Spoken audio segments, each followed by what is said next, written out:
फिरदौस वही जिसके वसीले से बनी है, वो जिसके लिए महफिल कौनैन सजी है। फिरदौस वही जिसके वसीले से बनी है, वो हाशिमी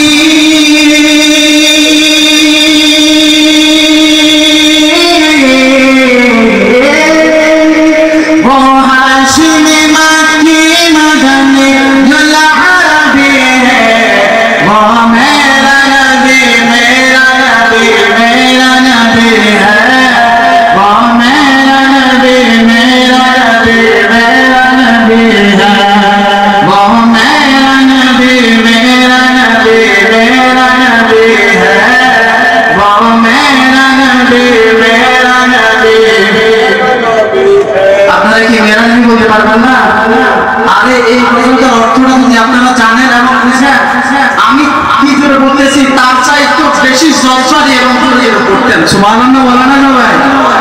এখানের মধ্যে শায়ের বলতেছে আল্লাহ পাক রব্বুল আলামিন নবমণ্ডল ভূমণ্ডলের মধ্যে যা কিছু রয়েছে সমস্ত সৃষ্টি রাজিকে আল্লাহর হাবিবের শুভ আগমন উপলক্ষে সুসজ্জিত করে সাজিয়েছে, বলেন সুবহানাল্লাহ। তার প্রেমে সাজানো হয়েছে।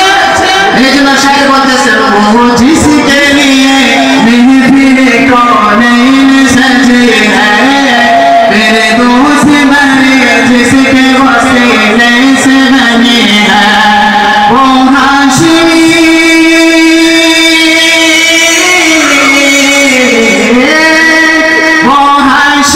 मक्की मदनी जुल अरबी है, वो मेरा नबी मेरा नबी मेरा नबी है, वो मेरा नबी मेरा नबी है। अल्लाह का फरमान अलम नशरह लक सदरक। এটা কি আমার কথা না আল্লাহর কথা?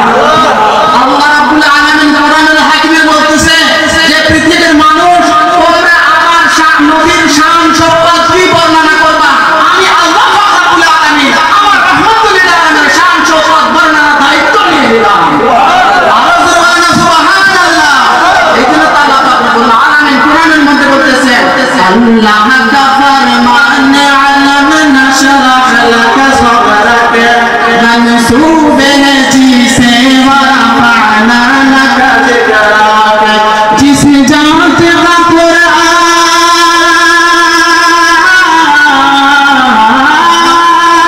जिस जात का कुरान वही जिक्र चले है, ओ मेरा नबी मेरा नबी मेरा नबी है, ओ मेरा नबी मेरा नबी मेरा नबी है, वो इनका नबी उनका नबी सबका नबी है, वो मेरा नबी मेरा नबी मेरा नबी है।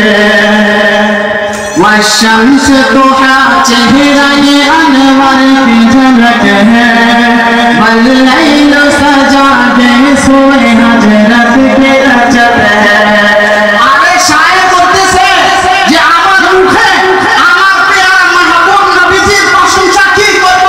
সাহাবে আজমাই কেরামতে এভাবে বলেছে, ইয়া রাসূলুল্লাহ ইয়া হাবিবাল্লাহ, আপনি যখন রাত্রি কালের মধ্যে কোন একটা স্থানের মধ্যে বসলেন, তখন আমরা আকাশের চাঁদের দিকে তাকাইতাম আর রহমতের নবীর চেহারার দিকে তাকাইতাম। তখন আমাদের মন আমাদের দিল আমাদের ইমান এটাই সাক্ষী দিত যে চাঁদ ফেল আমার রহমতের নবীর চেহারাই হচ্ছে সবচেয়ে সুবহানাল্লাহ।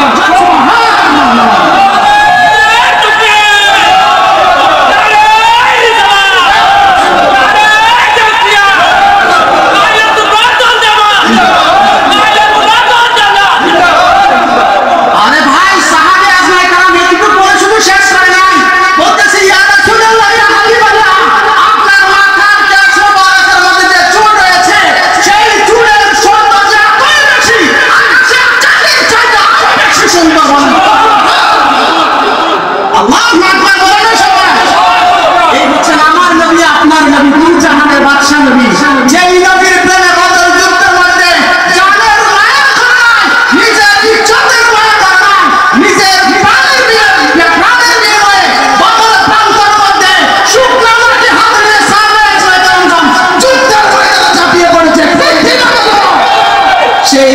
আমাদের নবীকে পেয়ে আমরা খুশি হই। এই খুশির গরিব প্রকাশ হচ্ছে আজকে এই ঈদে মিলাদুন নবী কনফারেন্স। মারহাবা বলেন না সবাই। সম্মানিত হাজিরিন, আমি কি বলবো রাসূল আরবি সাল্লাল্লাহু আলাইহি ওয়াসাল্লামের শান শোভা, যেই নবীকে পেয়ে কুল কায়নাতের সমস্ত সৃষ্টিরাজি খুশি, সেই কারণে আমি উম্মত হয়ে কেন খুশি হব না? আমাদের সকল খুশি হওয়ার দরকার নাই। والشمس ضحى चेहरे आए अनवर की झलक है, والليل सजा के सुबह हजरत की लचक है। والشمس ضحى चेहरे आए अनवर की झलक है, والليل सजा के सुबह हजरत की लचक है। आलम की जिया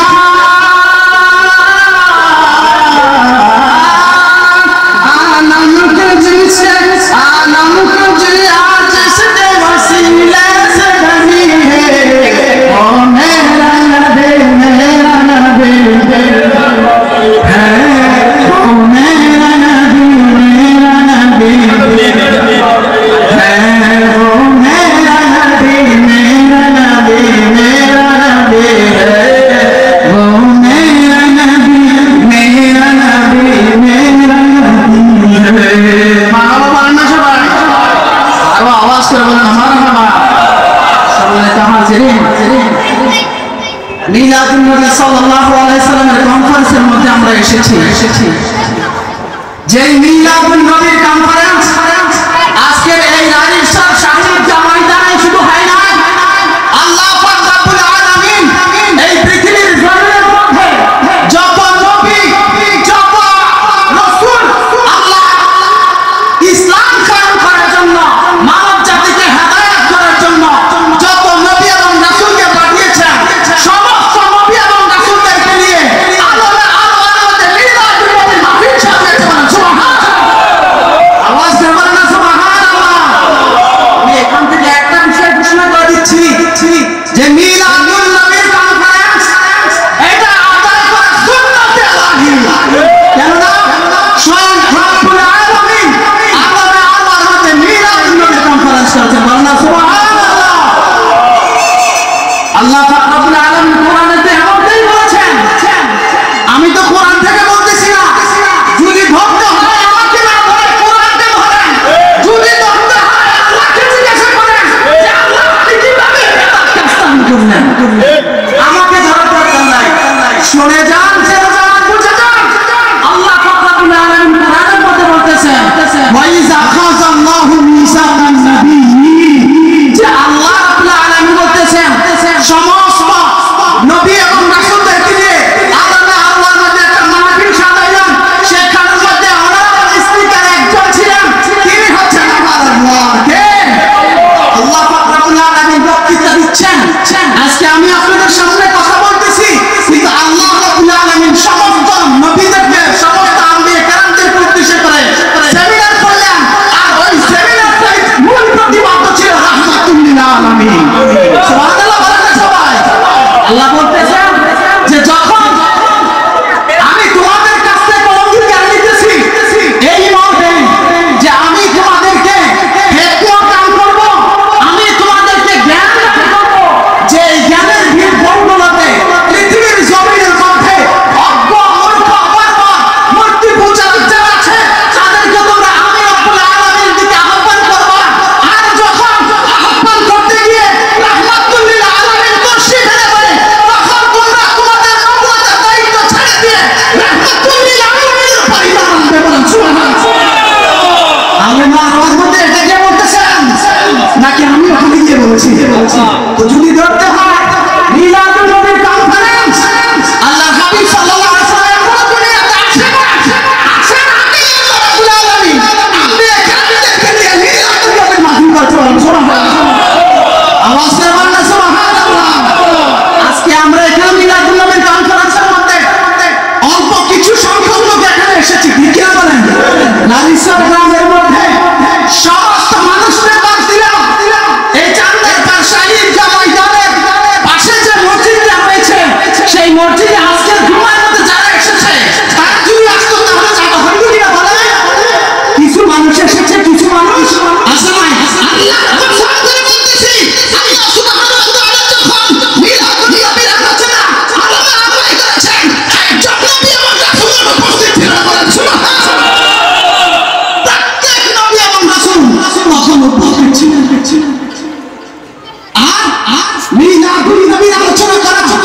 এটা এটা শুধু আমাদের জন্য নয়, পূর্বকার সকল নবী এবং রাসূল করেছে। সম্মানিত হাজিরিন, কথা বলতে গেলে অনেক কথা। আল্লাহ রাব্বুল আলামিন কোরআনুল হাকীমের মধ্যে বলেছেন, কুল বিফাদলিল্লাহি ওয়া বিরাহমাতিহি ফাবিযালিকা ফালইফরাহু হুয়া খায়রুম মিম্মা ইয়াজমাউন। আল্লাহ রাব্বুল আলামিন কোরআনুল কারীমের সূরা ইউনূসের 58 নম্বর আয়াতের মধ্যে এলান করে দিচ্ছেন যে আমার জগতের মানুষ, আমি তোমাদের উদ্দেশ্য করে বলতেছি, যখন তোমাদের কাছে আল্লাহর ফজল, আল্লাহর রহমত এসে যাবে, তখন তোমরা খুশি উদযাপন করবে। বলেন সুবহানাল্লাহ। আর তোমরা যে খুশিটা উদযাপন করবা, তোমরা তোমার নামাজ, তোমার রোজা, তোমার হজ, তোমার যাকাত, তোমার দান, তোমার সাদকা, যা কিছু আছে সকল কিছু চাইতে এই খুশি উদযাপনটা উত্তম হবে। বলেন সুবহানাল্লাহ। এটা আমার কথা না, আল্লাহর কথা। সূরা ইউনূসের 58 নম্বর আয়াতটা কি আমি নাযিল করেছি নাকি আল্লাহ নাযিল করেছেন? তার উপরে নাযিল করেছেন। এটা কি সুন্নিদের জন্য, এটা নাকি ওয়াহাবি, খারজি, রাফিজি, শিয়া, মুতাজিলা সবার জন্য? কার জন্য? সবার জন্য। সম্মানিত হাজিরিন, 5 মিনিট আর সময় আছে। আমি 5 মিনিটের ভিতরে ইনশাআল্লাহ আমার আলোচনা নীতিটা আমরা। সম্মানিত হাজিরিন, এইখানে একটা বিষয় আল্লাহ বলেছেন ফজল এবং রাহমাত। তাফসীর লেখকদেরকে জিজ্ঞাসা করলাম, ও তাফসীরকাররা, আল্লাহর ফজল এবং রাহমাতকে খুশি করার কথা আল্লাহ কোরআনে বলেছে, এই ফজলটা কি, রহমত কি? আব্দুল্লাহ ইবনে আব্বাস রাদিয়াল্লাহু তাআলা বলতেছেন যে আল ফজলু আল ইলম ওয়া রাহমাতুন নবিয়ুনা মুহাম্মাদুর রাসূলুল্লাহ সাল্লাল্লাহু আলাইহি ওয়াসাল্লাম। বলেন সুবহানাল্লাহ। আল্লাহর হাবিবের বিশিষ্ট সাহাবী হযরত আব্দুল্লাহ ইবনে আব্বাস রাদিয়াল্লাহু তাআলা আনহু এই আয়াতের ব্যাখ্যা করতে গিয়ে এই তাফসীরের রুহুল আয়াতের মধ্যে এসেছে 10 খণ্ড 141 পৃষ্ঠার মধ্যে উনি লিখেছেন যে আল্লাহর ফজল এবং রহমত, ফজল হচ্ছে ইলম আর আল্লাহর রহমত হচ্ছে আল্লাহর হাবিব। বলেন সুবহানাল্লাহ। উনি একটা দলিল দিয়েছেন, আল্লাহর রহমত যে আল্লাহর নবী, এটা দলিল শোনা দরকার আছে না নাই? কোরআনের মধ্যে আল্লাহ রাব্বুল আলামিন বলতেছেন, ওয়া মা আরসালনাকা ইল্লা রাহমাতাল লিল, কথা বলেন, ওয়া মা আরসালনাকা ইল্লা রাহমাতাল লিল আলামিন। এইখানে থেকে আল্লাহ রাব্বুল আলামিন বলতেছেন, ইয়া হাবিবাল্লাহ, ইয়া নবিয়াল্লাহ, ও জগতের মানুষ, আমার প্রিয় মাহবুব রাহমাতুল লিল আলামিনকে সমগ্র জাহান নয়, আল্লাহর কুল কায়নার মধ্যে আল্লাহর রব্বিয়াত যতটুকু পর্যন্ত আছে, আল্লাহর হাবিবের রহমত ততটুকু। বলেন সুবহানাল্লাহ। আওয়াজটা বলেন সুবহানাল্লাহ। তাহলে এখানে রহমত আর এখানে রহমত কোনটা একত্রিত হইল কিনা বলেন? এখানে ফেরেশতা লাগিয়া যায়। অনেকে মানে, অনেকে মানে না। আল্লাহর রহমতে আল্লাহ বলছেন খুশি উদযাপন করতে, আর এই রহমতটা হচ্ছে আমার নবী। আমার নবী এই সুভাগমান এই মাসে হয়েছে বিদায় আমরা আনন্দ মিছিল করি, ঠিক কিনা বলেন? আনন্দ মিছিল করবো না কেন? আল্লাহর হাবিব সাল্লাল্লাহু আলাইহি সাল্লাম মা আমিনার রহম থেকে যেদিন তশরিফ আনলেন, জান্নাত থেকে হুইরা বিবি আসিয়া, বিবি মারিয়াম সহকারে আল্লাহর নিযুক্ত খাঁটি বান্দী যারা রয়েছে, যারা পৃথিবী থেকে অনেক আগে এগিয়ে নিয়েছে, তারা জান্নাতের হুরদেরকে নিয়ে আনন্দ মিছিল করতে করতে মা আমিনার ঘর মধ্যে এসেছে। বলেন সুবহানাল্লাহ। আমরা করবো না কেন? আমরা করবো না কেন? যদি প্রশ্ন করতে হয় তাদেরকে বিয়ে করুন, আমরা তো তাদের অনুসরণ করে আসছি, ঠিক কিনা বলেন? সম্মানিত হাজিরিন, বলতে গেলে অনেক কথা। এই নবীজি সাল্লাল্লাহু আলাইহি সাল্লাম, আপনাদের কাছে আমার প্রশ্ন, আল্লাহ রাব্বুল আলামিন কুল কায়নাতের মধ্যে যা কিছু সৃষ্টি করেছেন সবচেয়ে বড় নিয়ামত হচ্ছে আমরা আখির নবীর উম্মত হতে পেরেছি, ঠিক কিনা বলেন? এটা আমাদের কাছে সবচেয়ে বড় নিয়ামত না? আর এই নিয়ামতের শুকরিয়া আদায় করা হচ্ছে ফরজ। আল্লাহর হাবিব সাল্লাল্লাহু আলাইহি সাল্লাম যদি পৃথিবীর জমিনের মধ্যে যদি শুভাগমন না করতেন, তাহলে কি আমরা ঈমান তারপর ঈমান আনতে পারতাম? আর ঈমান এনেছি বলে আল্লাহর শুকরিয়া আদায় করা দরকার আছে না নাই? এই জন্য শুকরিয়া যদি আদায় করেন, সবচাইতে বড় নিয়ামত হচ্ছে আমার নবী, আপনার নবী, দুজাহানের বাদশা নবী, ঠিক কিনা বলেন? সেই